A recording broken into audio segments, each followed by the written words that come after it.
It's alright, that. Did I buy the only dry wipe pens you can get that are not actually dry wipe? Yeah, damn right I did. Okay, I've made a list. Now, I've written priority there. I don't think it is priority. It's the order that my head seems to want to do them in.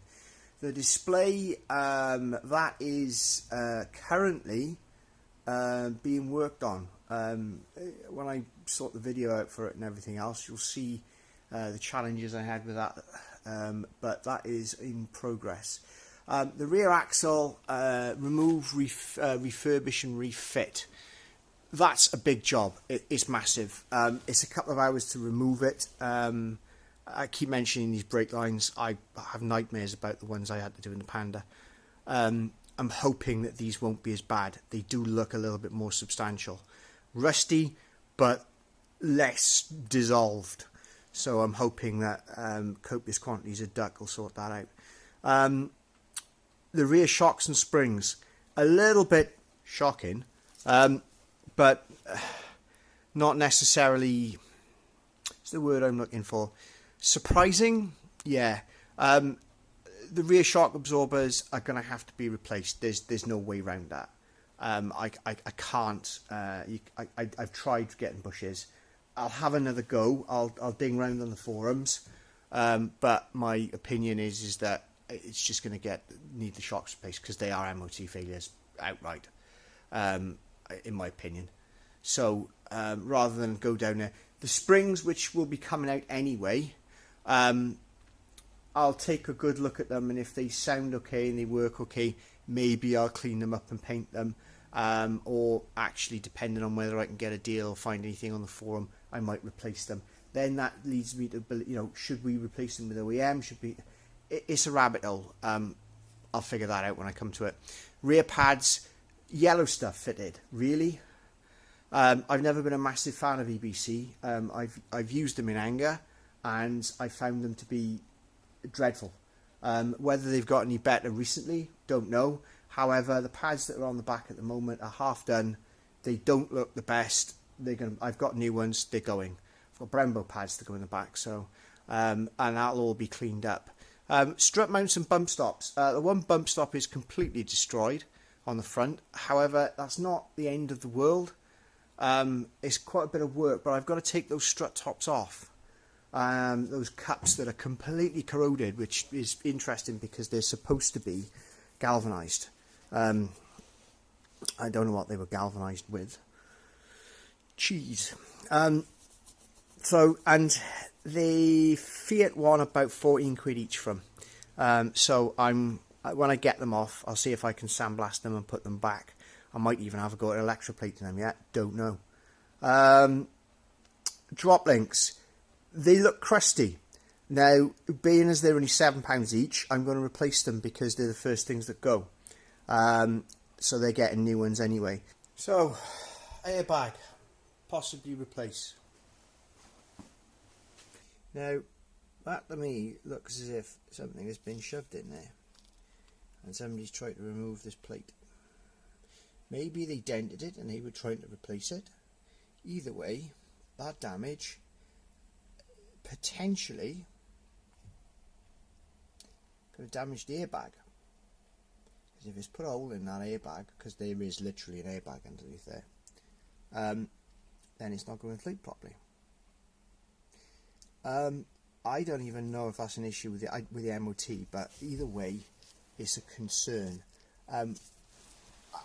The only option really with that is to replace. You can't replace the plate, can't test the airbag. The only thing you can do is pull that whole thing off and replace it. Anyway, so rest of it, right? Okay, cam belt, cam kit, belt, water pump. Got the kit. This is it's quite an operation. It's something I've done quite a few times. I've done 3 or 4. And I can't see it being a massive issue as long as there are no issues underneath.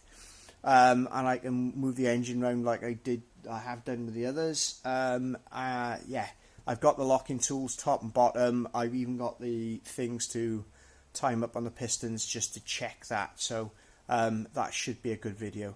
Battery box refurb. The crusty battery box, half of it is plastic anyway. There's two parts to it. There's a metal tray and a plastic tray, and the bracket and everything else. Sandblast and ZG90, they look new. Fluids and filters service, that's all your clean oil, new filter, cartridge filter on these, air filter, I'll check that out. All of that will be done anyway. And then we've got to see if we can talk to it and check everything out, because I've got a multi-ECU scan which should give me everything, or do everything I want to do with this. And I'll be able to check. I didn't find any error codes in it when I checked it with my Hotel Maxi AP200, which is another cracking little tool, but I didn't find any problems with it then. But obviously the multi-ECU, there's proxy, all proxy stuff, everything on it is excellent. So that's kind of where we are. The big shocking things for me are the shocks and the fact that we might have to replace an airbag. Yeah.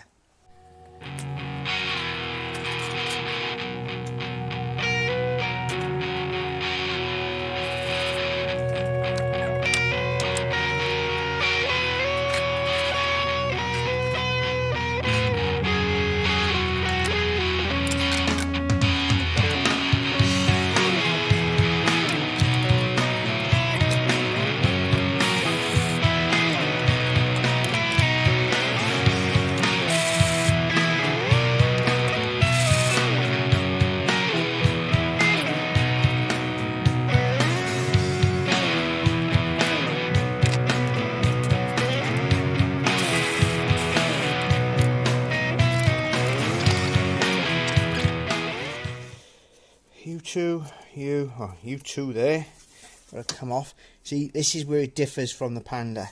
Now, I'm assuming that I could just take this off as well, and it would drop that plate off. That plate's got to come off as well, so the whole lot. And then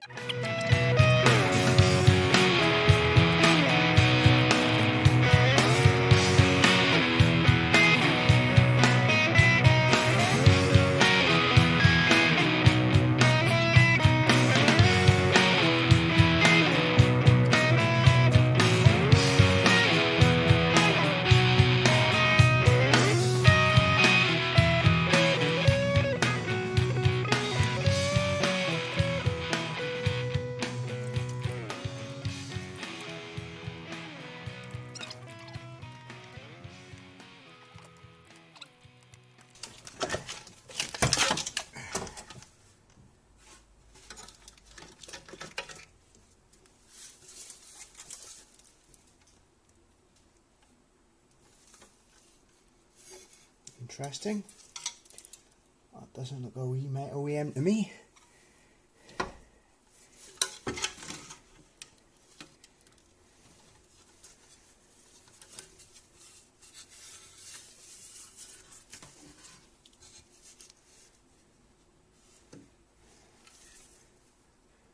bolt looks really out of place. I am not seeing anything of any major concern. I am not seeing any harmonic balancer. I'm not seeing any leaks. But good God, is it dirty!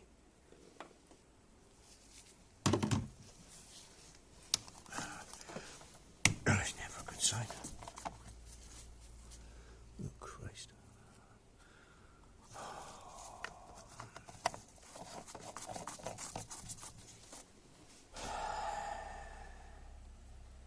Yeah, that's going to be the story with the under tray bolts. Where it attaches to the subframe and the chassis and the water gets in, it completely destroys. Focus you. The bolt, and put it this way: if I try to remove the subframe, I would have to do it very, very carefully. I might even have to remove all the bungs in the chassis, drench it in penetrator duck, because all that's going to happen is those bolts are just going to go, yeah, whatever. And that's what happens. There are two already don't snap like that. I am assuming that prior to me getting to them, so whoever had it off last had the same problem. And that's how this is gonna work. Is I'm gonna end up drilling these out and replacing them with, well, stainless steel M6 flange bolts. Okay. Apart from yeah, that's happened everywhere. The bits where they attach to the subframe and where the back. So yeah, we got a few of those to drill out. The subframe is scabby. Do you know what? It's beginning to look like this car spent a bit of time at the beach. Well, the wheels don't particularly. Oh my god, it's just shocking. I'm struggling. I really am. This is going to take a lot of time actually to clear up and sort out. There's no massive red flags though. The only thing that is going to take a little bit more time than I thought to sort out is going to be this little problem that I found here, which is basically, can you see what that is holding that CV boot on?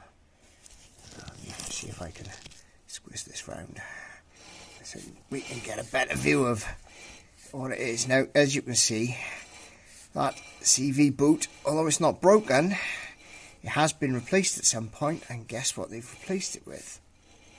Oh, hey! Well, we know that these don't work.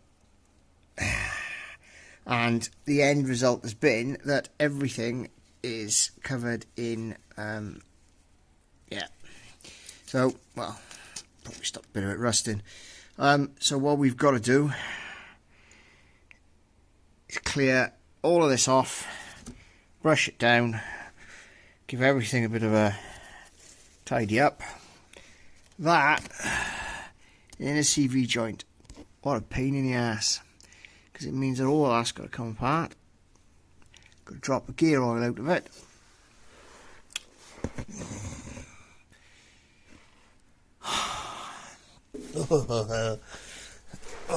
What we got? Hello, leprosy.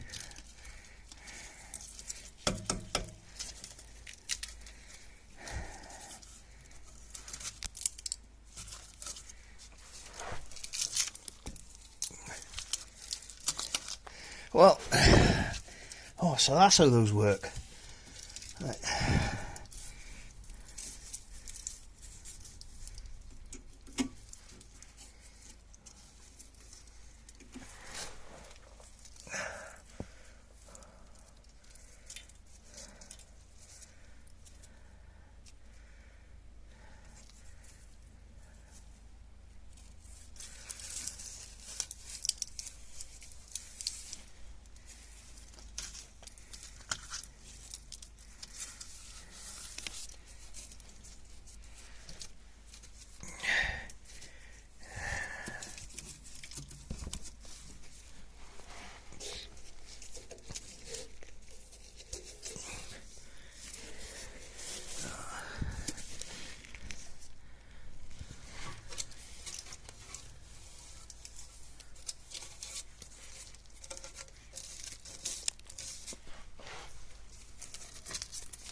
The reason why I'm not saying a lot is because, I'll be honest, I don't have a lot to say.